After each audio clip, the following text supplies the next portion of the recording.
This is an interview on Sunday, May 27th, 2022, with In the House of Mourning's Ben Ianuzzi by Nick Burkell. Now, Ben, tell me about getting your very first instrument. Sure. And thanks so much for having me. I really appreciate it. So my first instrument, I guess it kind of depends on which instrument you want to talk about. So when I was growing up, I come from a pretty non-musical household, actually. The first instrument I ever owned was a saxophone, actually. I played a couple of different kinds of saxophones in the school band. But in terms of guitars, when I graduated from high school in '99, I got my first Squire, which so many people that I know kind of started on that instrument. So yeah, I got an Alpine white Squire that kind of looked like the one that Jimi Hendrix played, I think famously, I think at Woodstock or the Isle of Wight, one of those two shows. Single coil. So I was a huge metalhead even then, and it was not exactly the most ideal instrument, but it was definitely something to learn on. Now, what kind of music education have you had from when you were younger in schools, private tutors, or conservatories? So when I was growing up, like I said, I played the saxophone. And at that time, I mean, this is going back a really long time ago. I was in grade school. At that point, I knew how to read music. I could sight read. I could do all of that, new skills, things like that. But once I kind of got out of that, my formal music education kind of died with that. I pretty much taught myself how to play the guitar. Um, I'm a I'm a teacher by trade. That's kind of what I do during the day. So I'm a pretty academic minded person. So I have a weird kind of connection to how I learned how to play. I mean, whereas a lot of people, spin records and slow them down and learn how to play that way, or burn cassettes off the radio and kind of learn how to play by ear. I was the opposite. I kind of went right to, what's music theory? What are scales? How do you play in key? So in a really weird way, even to this day, I know a lot more about music than I can actually play with my hands. My brain knows more than my hands do. Because at this point, it's I'm not exactly in the stage of life where I'm woodshedding all the time for 8 hours a day. So I learned a lot in that academic sense. And then in terms of, learning how to play with other people, I mean, I would say college is really where that sort of started. I really did not know what I was doing. I was very green. And, when I was in college, I met people that were into a lot of the same music. So at that time, bands like Tool and the Melvins, and really the Melvins are that sort of band for me that kind of got me from mainstream music more into the underground sort of stuff. So this is, I'm trying to think of the year. This would be 2002, 2003. So I learned a lot in those days of just kind of playing with other people and really not, knowing a lot, I guess you could say. And then once I got into I'm a late bloomer. So once I got into my early 30s, that's when I really started taking music seriously. And that's when I formed Mountain God. So I went from hobbyist is probably not a fair term. But then again, I was really only doing it for fun. And then once I started that band, that's when I would really start calling myself more of a musician. Now, what are your feelings on using a metronome? Great question. I used to despise them, unbelievably so. And if you think about it, at least when it comes to sludge metal and especially bands that Mountain God were specifically influenced by, there's that looseness where you're really kind of cueing into the drummer. It's all about feel. But interestingly enough, this band, in this House of Mourning, which I started a couple of years ago, I have become much more of a fan of the metronome, mostly because of the way we recorded the record. I kind of came in with a lot of the songs already done. And while I had people that I worked with and kind of putting the tracks together, in terms of the recording process, we did use a click.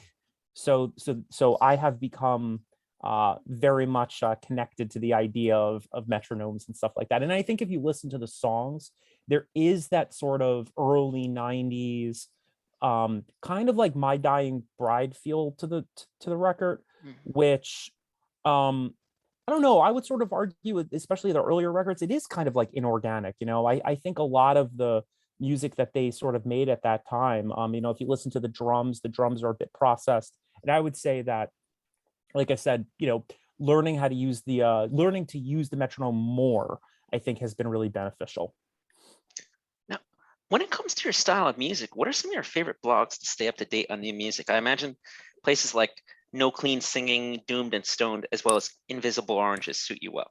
Oh yeah, all those blogs are blogs that I use pretty regularly. But I'm not gonna front. I've always been an outsider on the scene. So Brooklyn was where I kind of set my roots down with Mountain God, but I live in the suburbs. So I guess what I'm trying to say is I am not so up to date. I'm old, so it's like I'm not so up to date with like new music. So in a lot of cases, those blogs are really, really important because whereas other people in bands, especially local bands, like know everybody, that was never me. So all of the blogs that you mentioned are super important. I would say though, for me personally, JJ's blog, The Obelisk, is just, I credit him and his blog as really being the kind of medium that got me into underground music. So the Melvins musically were that, but in terms of a blog, you have to give it to JJ. JJ's been doing this for so long. Um, and I've learned so much about the scene and so much more about music, especially European bands. So I would have to definitely credit him. I would also say too, like Brooklyn Vegan, Invisible Oranges, those blogs and sort of like websites, those are definitely helpful in terms of, learning about new bands and hearing tour dates and stuff like that. So like I said, I'm not gonna front. I'm not gonna Mm. claim that I'm like a regular, reader, every single day. But when I do, those are usually the places that I'll go.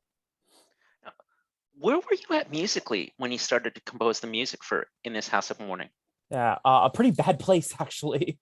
So again, I can't really talk about this band without talking about Mountain God, my last band. So again, as I kind of had mentioned earlier, I'm from the suburbs. Mountain God was established in really Brooklyn. And for anybody that's lived in the greater New York area for a while, Brooklyn is one of those places that 10, 20 years ago, you could get in a car from where I live and be there in 35, 40 minutes. And as time has gone on, with so many people moving there for different reasons, it got to the point where I would be done with my teaching day, my work day at 3 o'clock, and I would literally be in the car until 7 p.m. trying to get to practice. And it's really complicated because I have a lot of feelings on this topic. I would say that was the thing that really made it very difficult to keep that band going. And it kind of made music into more of a chore for me than anything else. So I stopped playing guitar. So that band kind of dissolved in 2017.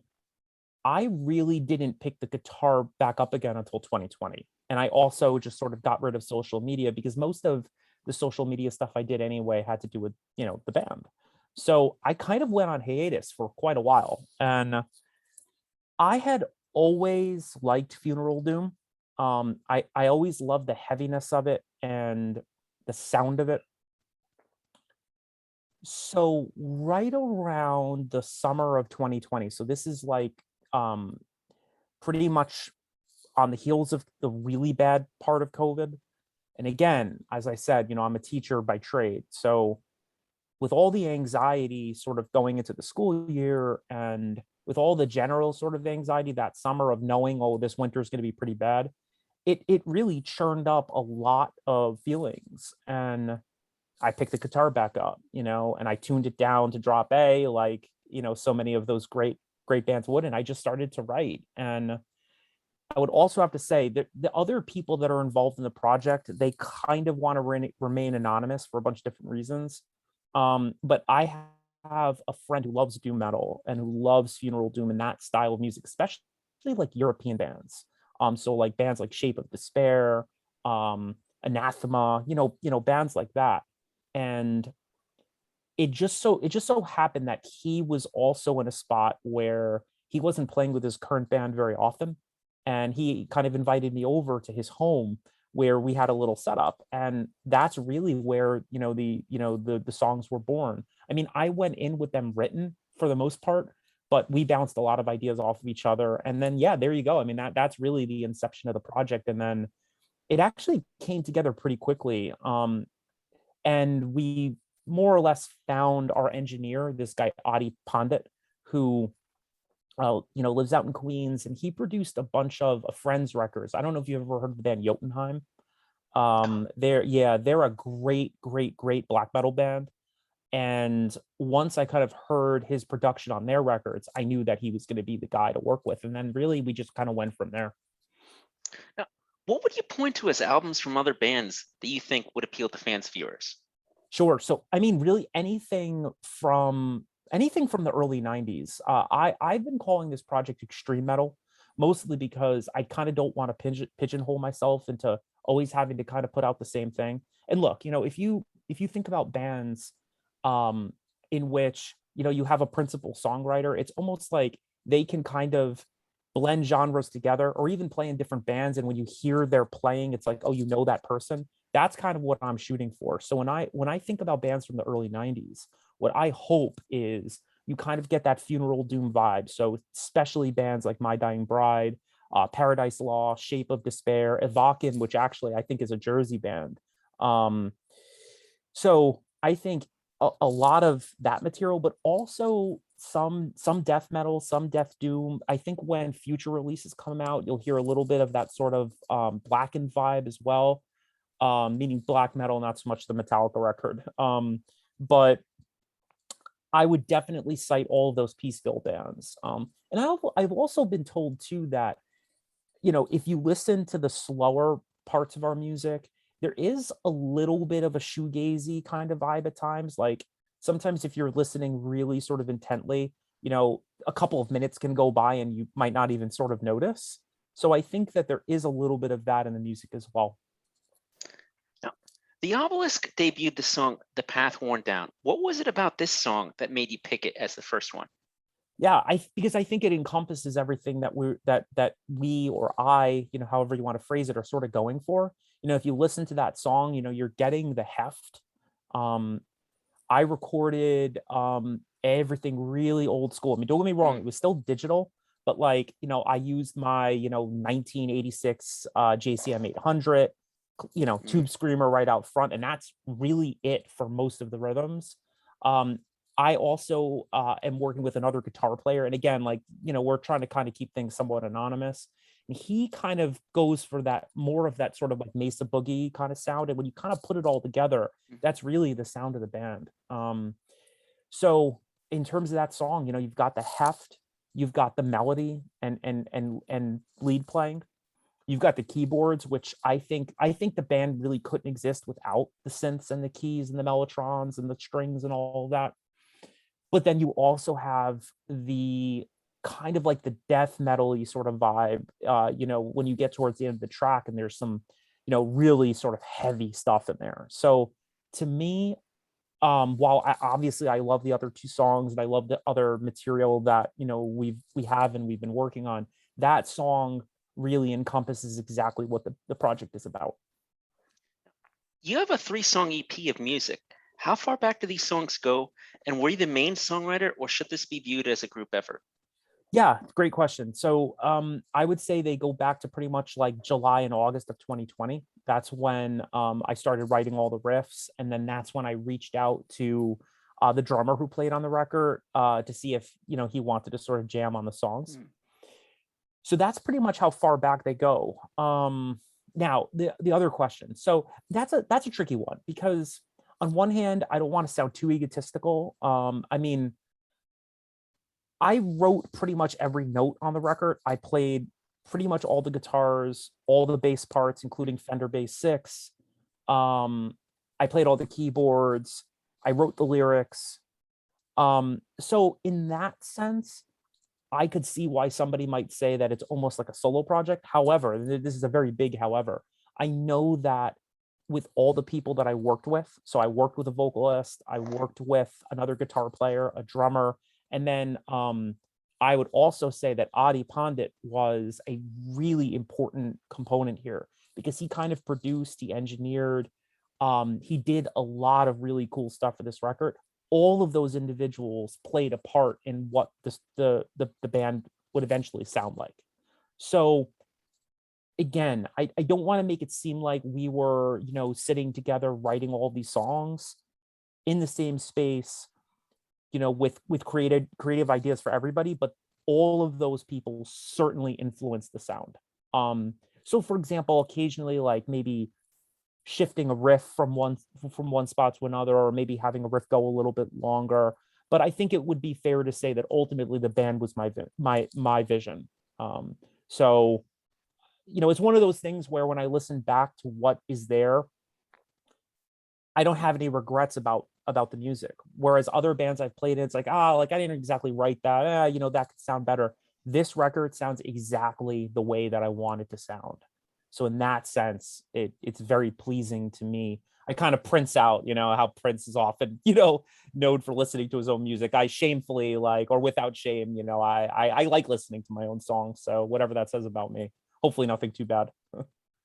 Yeah, I mean, I can understand that. I mean, I've done hundreds of interviews by now, and it's just kind of like, you look back on past things you recorded and you're like, oh, what was good about this? What was bad about this? Like, Sure. can I expand on this part, etc. So, I mean, Yeah, for sure. perfectly normal. But Yeah, absolutely. what did you feel was the most ambitious song of the three, and what makes it so?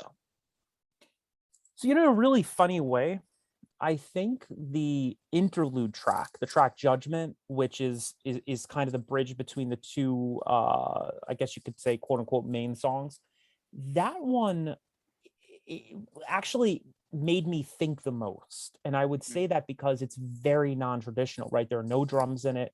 It's really just keyboards and guitars. So I think for that one, it required Adi and I to really sort of think about, what do we want this to sound like? And then getting a chance after it was recorded, getting a chance to kind of play around with how it sounded.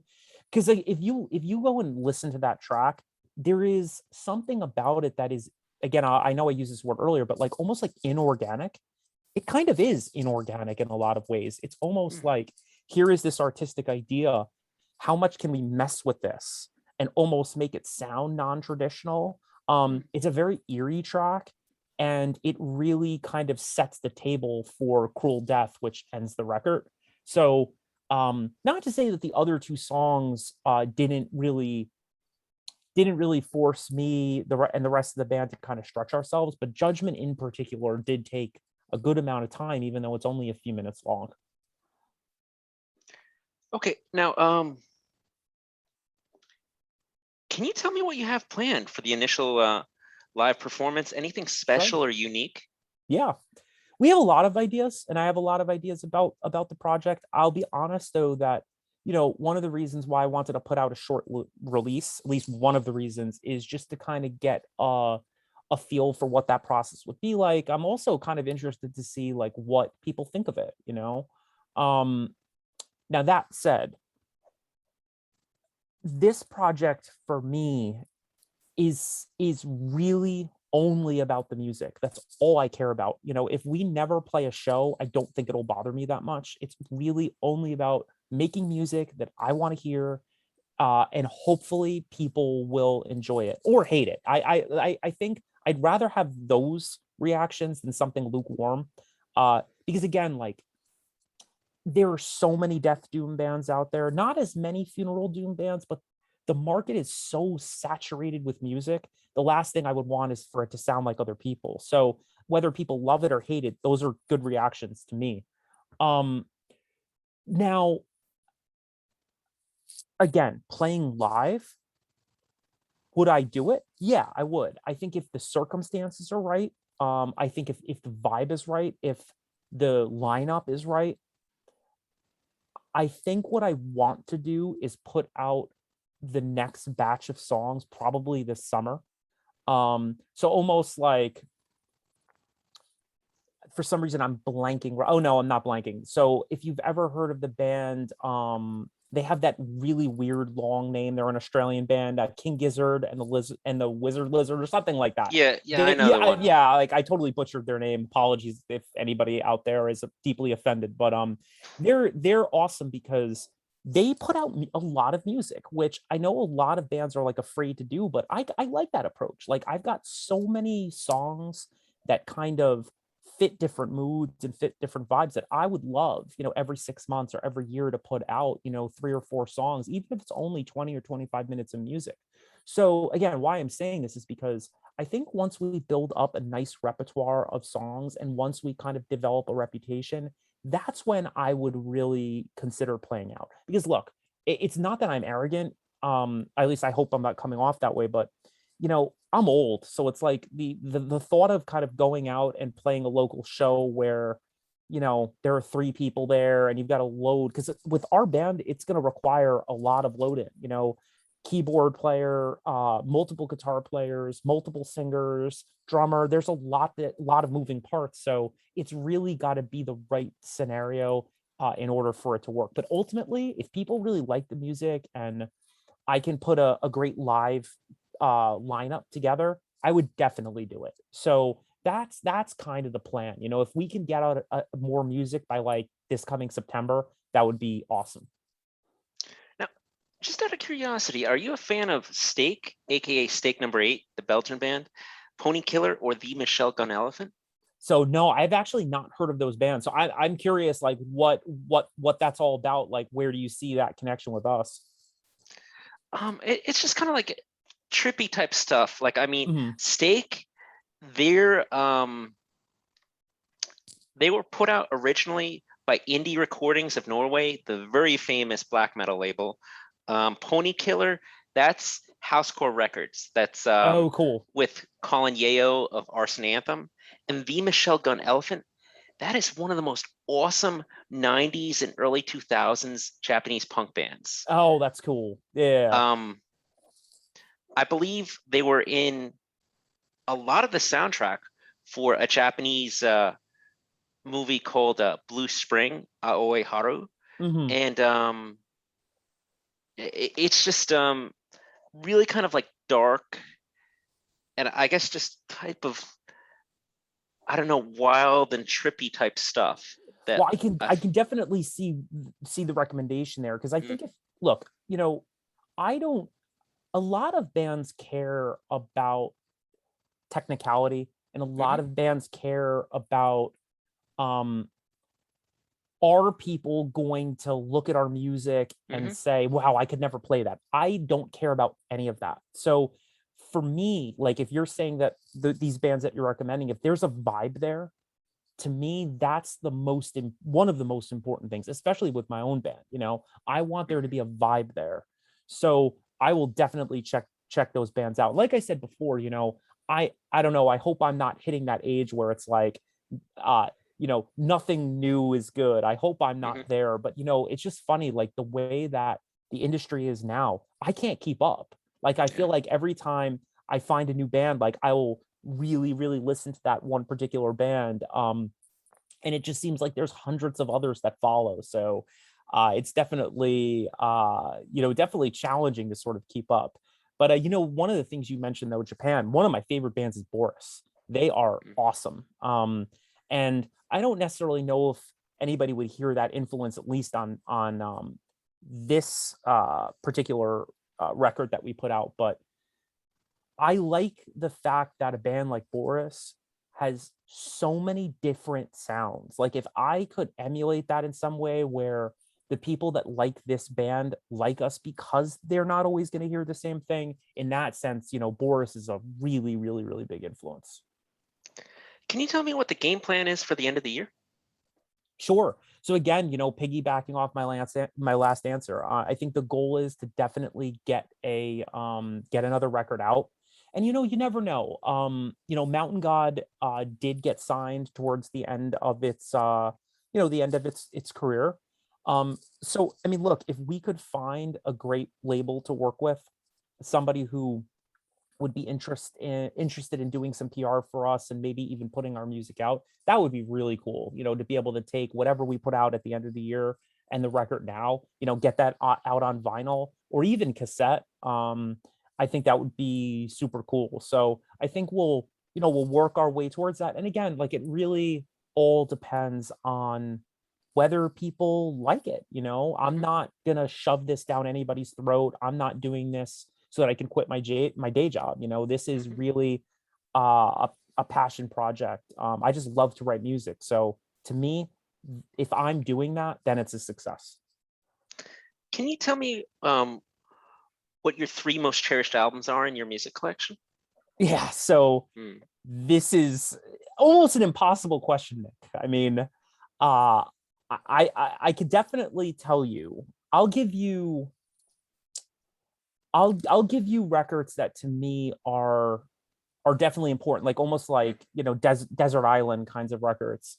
I would say my favorite current band is Dragged into Sunlight. They are just an amazing band, and Hatred for Mankind. That's one of those records that I would pick that one because they blend so many different sounds together. Like if I'm in a punk mood, or if I'm in a doom mood, or in a black metal mood, or a death metal mood, I feel like somehow that band has managed to take all of those sounds and kind of like make it their own. So that record is really, for me, like especially in the last decade, that is really at the top. I also love Typo Negative and October Rust. I mean, you know, it's such a great soundtrack if you're in a bad mood. So I really enjoy that record. In terms of the third, I feel like I have to be cliche here, and I have to dive into it. Slayer, Rain and Blood. I feel like that record is just so unbelievably timeless that I really just don't ever really get sick of listening to it. So while there are a lot of other records that I enjoy, I would say, especially me in the last decade, I would say those 3 records. What is your favorite urban legend or ghost story from New Jersey? So I am not from Jersey, but the very first thing that I think of when you ask that question is, did you ever watch like the X-Files growing up?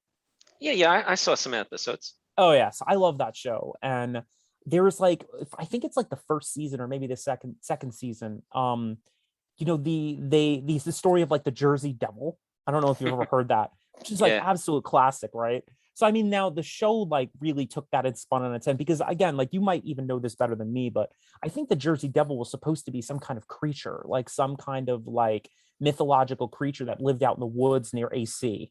Almost like the area The where Pine Barrens. exactly, which also, by the way, if you want to talk about Jersey, is pretty much my favorite Sopranos episode, where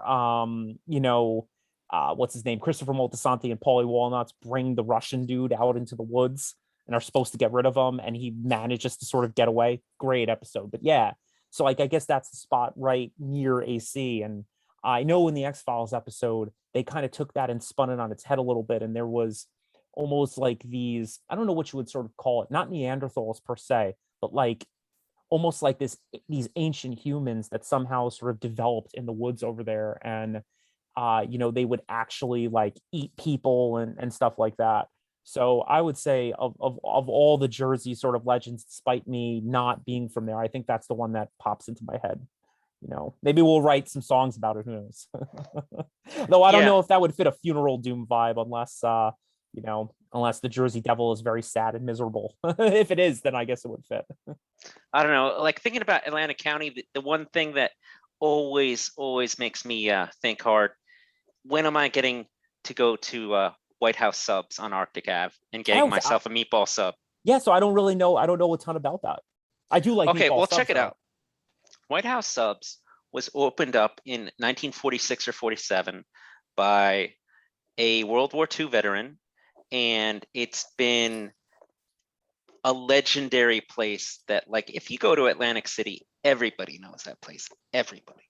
Nice. And it's kind of like, you pretty much, it's like maybe a $10 or $15 sub, but I mean, it's like about the size of 3 to 4 subs. Oh, nice. And it's just like, you have to go there. If you're going to venture into Totally. Atlantic City, hit that up at least for one Totally. sub.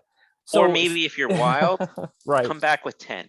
Yeah. So, I mean, it sounds like, maybe a little bit of a Jersey Devil hunt, and then, you can reward yourself at the end with a sub. I'm half Italian, so Yeah. you're definitely speaking my language. Believe me, I've eaten many a meatball sub in my life. So that sounds awesome. And I'll, again, like, I love your recommendation on some of those bands to check out. And then, yeah, I love food. Oh, and by the So way, remember to get yourself some green peppers and onions on your meatball sub, because like that way you get the feel of a cheesesteak with the meatball sub.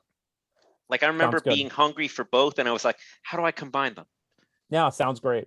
I mean, sausage and peppers as well is a great sandwich. So it's almost like, again, you're blending those two worlds together. So sounds Definitely. delicious. Would you like to go back to any questions? No, I guess the only other thing that I would say, I didn't, I'd love to shout out some other some other bands that had a little bit of an influence. So like if you like, especially some of the faster, heavier parts of our music, I have very much been into bands like Spectral Voice, like sort of that sort of modern sort of death doom kind of sound. I don't know how to pronounce the band's name, but I don't know if it's Mortiferum or Mortiferum.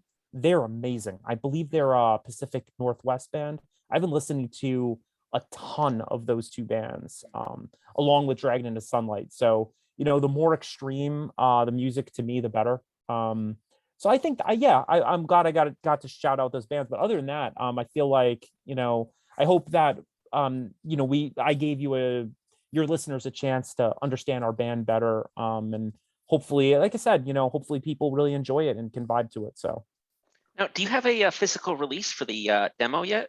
No. So again, I think the plan will be whenever we put out our next record, I think the plan will be to have something physical. But if I'm just being honest, I think in terms of being like an indie band, and kind of having to support ourselves, I think we need to get a sense of what the market is going to kind of look like for our music, because the last thing that we would want is to put a ton of money into something that people aren't going to buy. So again, I know I had mentioned something about this earlier. It's just, to me, all that matters is the music. So if people are streaming it, that's fine. And if there is, a kind of cry for it, then we'll sort of know, okay, like this is going to be a little bit more serious than just, streaming music and such. And in that case, I mean, totally, like we don't even need a record company in that sense. As long as we have, somebody like a good PR person, I think physical releases would be really cool. My wife is the one who did all of the cover art and back art. And even like the guys in my band were saying, like, it's almost like a shame not to make some kind of physical copy, because again, if you check out the front and back cover, the photos were taken at Untermeyer Gardens, which is really famous in the suburbs in Yonkers, because that's where the Son of Sam lived. So there was all kinds of weird stuff happening in that park, back in the 70s, like all kinds of like weird, like cult behavior. A lot of the places where people used to hang out, they got shut down. But there is a really like odd feeling at that place. So my wife and I were walking through, and I was like, "Okay, this is definitely where the art's going to be from." So like I said, even if we just put out a physical, just so that somebody could have those images in like really like high, nice resolution and stuff, yeah, we would love to do that. Final words. Just thank you. I really appreciate it. It's really kind that you would take your time to learn more about the band. And I know that you've interviewed so many great artists, that I think it's a real honor. It's a real privilege to get a chance to talk to you. And like I said, I'm just really thankful, because in these days it's so hard to get music out there. It's just so unbelievably difficult. So if a couple of people listen to this and want to listen to the music, all the credit to you. I really appreciate it. Thank you. This has been an interview on Sunday, February 27th, 2022, with In This House of Mornings, Ben Ianuzzi by Nick Brickell.